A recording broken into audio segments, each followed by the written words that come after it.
Алис гэдэг аав ээж хүү бүтэн өнчин охин асрах газар 17 нас хүртлээр өсөж том болж одоо тентхийн сургалт боловсрол бүх зүйлийг авсан байдаг. За 17 нас хүрсэн учраас амьдралын их даалгад өөрөө бие дааж явахаас өөр одоо ямар ч арга байхгүй.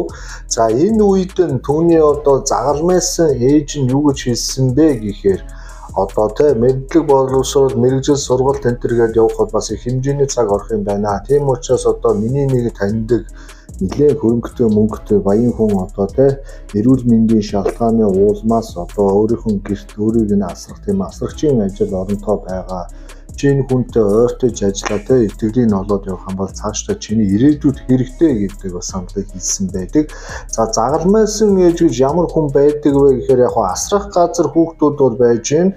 За улс одоо эцэг эхийнхэн үүргийг орлоод хариуцахаас гадна одоо үр хүүхэдгүй ч юм уу янз янзын одоо настай янз янзын эмэгтэй эрэгтэй хүмүүс очоод тухайн асрах газар хүүхдүүдийг одоо загалмайлсан гэж одоо эцэг их болж болдог байгаа. Энэ юу гэсэн үг вэ? Яг эцэг эхийн эрх үүргийг хүлээхгүй гэхдээ чөлөө цагийг нь хамт одоо өнгөрөөж хамтдаа хот хүрээ явах дэлгүүр хошоо хийсэх гэх мэтээр ингээд ямар нэгэн байдлаар орон зайгийн нөхөх иймэрхүү үйл ажиллагаа сайн дурын үйл ажиллагаанууд явагддаг байна. За Алис бол өөрийнхөө ээжийг бол бүдэг бадаг санан аавыгаа бол мэдэхгүй, аавыгаа ерөөсөө харж байгаагүй.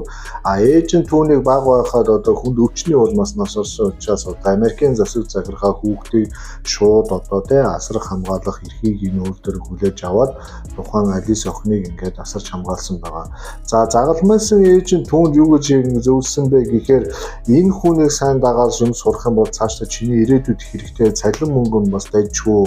Чиний уулзаад үжээцээ гэдэг тийм саналыг бол тавьсан. За ингээ Алис охин тухайн үед одоо явж очоод 67 настай нэлийн бас хурган баян мөнгө төгрөгтэй нэр хүндтэй нөлөө өгөхний нэг эрхэн дээр очсон.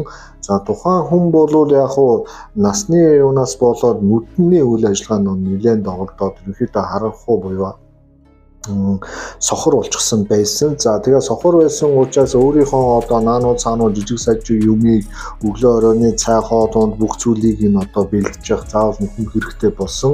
За өөрөө угаасаа 4 хүүхэд нь том болсон. Эхнэр болон өөр аж хүчний олон хүнтэй учраас тэднэртэй бас саад болохгүй. Яг өөрийн гэсэн гарын хүнтэй байя гэдэг тийм одоо зүйлийг бол найзтай хэлсэн байдаг. За найз нь буюу загалмайсан ээж нь Алисыг 15 хүрэхэд одоо түүнд зуучлаад тэгээд тэднийг ажиллахаар бүх зүйлийг бол тохирсон. За ингээд мэдээж аавгүй өссөн, ээжгүй өссөн одоо Алис охин шууд амьдралын их талаад гараад нэлээд баян айхтар ааш арын шантай